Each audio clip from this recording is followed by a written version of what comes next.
Olá pessoal, tudo bem? Sejam bem-vindos ao canal. Se liga na história.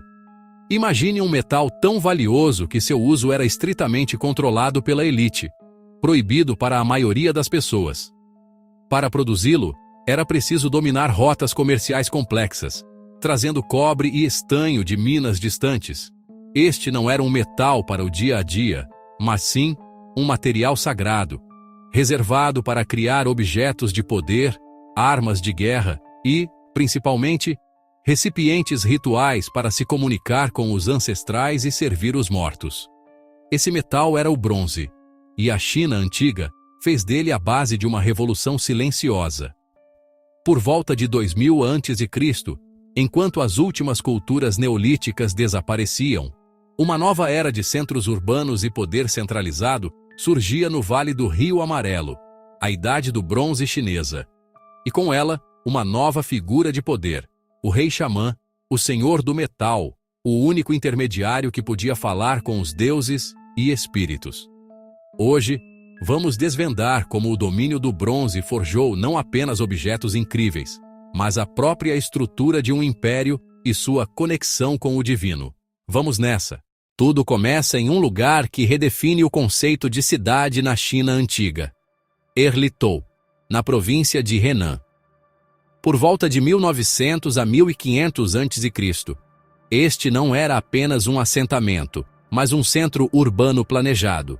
O coração pulsante de uma cultura que muitos arqueólogos identificam como a capital da lendária dinastia Xia.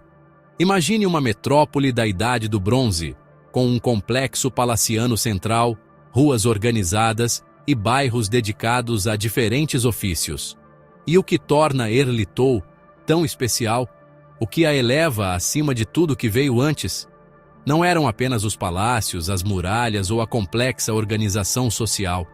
Era o que saía de suas oficinas especializadas, algo que mudaria o curso da história. Aqui, os artesãos dominaram uma técnica revolucionária, a moldagem por peças, piece mold casting. Diferente do método de cera perdida, comum em outras partes do mundo, que exigia a destruição do molde a cada peça, a técnica chinesa era modular e escalável. Eles criavam um modelo mestre do objeto em argila. Depois pressionavam seções de argila úmida ao redor dele para criar um molde externo em várias partes. Cada peça do molde era então cozida, remontada com precisão cirúrgica, e finalmente, o bronze fundido era derramado no interior. Isso permitia não só a produção em série, mas também a criação de formas incrivelmente complexas, com relevos e detalhes que nenhuma outra cultura da época conseguia replicar com a mesma nitidez. O resultado eram vasos rituais de uma beleza e complexidade impressionantes, cada um com uma função específica. Havia os jing, caldeirões tripés para cozinhar oferendas de carne, os jui, taças elegantes para servir vinho ritual, e dezenas de outras formas. Mas o mais importante é, para que serviam? Não eram para uso diário. Eram objetos de prestígio, tecnologia de ponta reservada para a comunicação com o divino.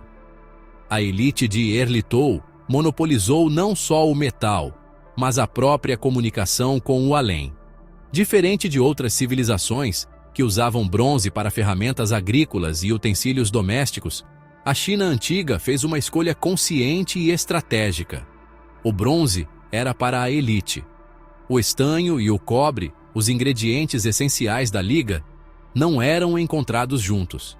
Eles vinham de regiões distantes, extraídos de minas remotas e transportados por rotas comerciais perigosas que só um poder estatal centralizado podia gerenciar e proteger. Quem controlava as minas e as caravanas, controlava o metal. E quem controlava o metal, controlava o poder. O metal era usado para dois fins principais: os pilares do Estado, armas, para afirmar o poder militar, e vasos rituais, para afirmar o poder espiritual. Um agricultor comum, a base da sociedade, nunca teria uma enxada de bronze. Ele continuava a lavrar a terra com as mesmas ferramentas de pedra, osso e madeira de seus antepassados. O bronze era um símbolo de status intransponível, um marcador visível que separava a nobreza guerreira e sacerdotal do resto da população. Pertencer à linhagem que podia falar com os deuses e vencer guerras era ter acesso ao bronze. Os vasos de bronze eram as ferramentas para o ritual mais importante, a comunhão com os ancestrais. Neles eram oferecidos alimentos quentes e bebidas fermentadas. Acreditava-se que o vapor e o aroma da comida e da bebida nutriam os espíritos dos antepassados. O próprio espírito do ancestral poderia, durante o ritual, habitar o vaso, tornando-o um portal sagrado. Por isso, eles eram enterrados com os mortos em conjuntos elaborados, levados para a outra vida como prova de status e para continuar o ciclo de oferendas.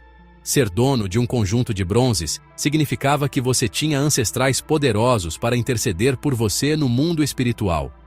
Agora, observe atentamente a superfície desses bronzes. Há uma imagem que se repete, obsessivamente, quase como um código. Uma máscara com olhos enormes e protuberantes, sem mandíbula inferior, com presas afiadas e um rosto que parece tanto animal quanto humano, desdobrando-se em padrões simétricos. É o Tao Te, um dos motivos mais enigmáticos e poderosos de toda a arte chinesa. O que significa? As teorias são muitas, mas a interpretação mais aceita hoje é que o Tao Te não é um monstro, mas uma representação do próprio processo xamânico. Ele pode ser o rosto do xamã em transe ou os espíritos animais que o auxiliavam na jornada entre os mundos. Os olhos esbugalhados seriam o olhar que penetra o véu da realidade, as presas, a conexão com a força primordial e selvagem da natureza. O rei, ao usar ou oferecer esses vasos, estava se colocando no lugar do xamã, o intermediário supremo entre o céu e a terra. Na dinastia Shang, que sucede a Xia e leva a cultura do bronze ao seu apogeu, essa figura se consolida. O rei é o xamã supremo. É ele, e somente ele, quem lidera os rituais, quem interpreta as rachaduras nos ossos oraculares para prever o futuro, quem oferece os sacrifícios para garantir colheitas e vitórias. O bronze é a prova material e indispensável desse poder. O Tao Te, gravado no metal, é a lembrança constante de que o rei é o eixo do cosmos, o homem que transita entre dois mundos. Mas a ascensão do bronze não apagou o passado. Pelo contrário, absorveu-o. As tradições neolíticas do jade, a pedra sagrada por milênios, foram incorporadas a essa nova ordem. Os enigmáticos Kong, tubos quadrados, e os Bi, discos circulares, que antes eram os objetos sagrados por excelência, continuaram a ser usados. Agora, porém, eram vistos como símbolos de uma linhagem ancestral ainda mais antiga, muitas vezes incrustados em armas de bronze ou usados como cetros reais. O jade representava a continuidade, a legitimidade que vinha dos ancestrais primordiais. Em Erlitou, arqueólogos fizeram uma descoberta espetacular. Objetos de bronze incrustados com centenas de pequenas peças de turquesa, formando padrões complexos como a famosa placa em forma de dragão. A turquesa, uma pedra preciosa azul esverdeada, também tinha profundas conotações espirituais e era valorizada há séculos. A união do metal reluzente com a pedra vibrante não era apenas estética, era uma fusão de poderes. O metal e a pedra se uniam para criar objetos de uma potência espiritual ainda maior. O que vemos, portanto, é uma síntese genial e duradoura. A nova e exclusiva tecnologia do bronze, controlada pela elite, fundiu-se com as antigas crenças xamânicas ligadas ao jade, ao culto dos ancestrais e aos animais espírito. O resultado foi um sistema ideológico e material de poder tão sólido que estabeleceu as fundações da civilização chinesa por mais de 1000 anos. A Idade do Bronze na China não foi apenas uma nova era tecnológica. Foi a construção de uma visão de mundo onde o governante era o centro do universo e o metal sagrado, a sua voz. A Idade do Bronze chinesa nos mostra que a tecnologia nunca é neutra. O bronze não foi apenas uma liga de cobre e estanho. Foi uma ferramenta de dominação política, um veículo para crenças espirituais e um símbolo de status eternizado nos túmulos. Ao controlar o metal, a elite Shang controlou a comunicação com os deuses, a guerra e a própria história, inscrevendo seu poder em cada vaso. Esse legado foi tão profundo que a dinastia Zhou, que o sucedeu, adotou e adaptou esses rituais, garantindo a continuidade dessa linguagem de poder. E enquanto o bronze dominava o ritual, o jade continuava sendo o material da imortalidade, mostrando como diferentes materiais coexistiam com significados distintos. O eco desse poder ainda ressoa nos museus, onde aqueles vasos silenciosos nos olham com olhos de Tao Ti. Se você gostou de entender como o bronze forjou a civilização chinesa, deixa aquele like para fortalecer o canal. Inscreva-se e ative o sininho para não perder os próximos episódios sobre as tecnologias que mudaram o mundo. E agora, quero saber de você. Me conta nos comentários.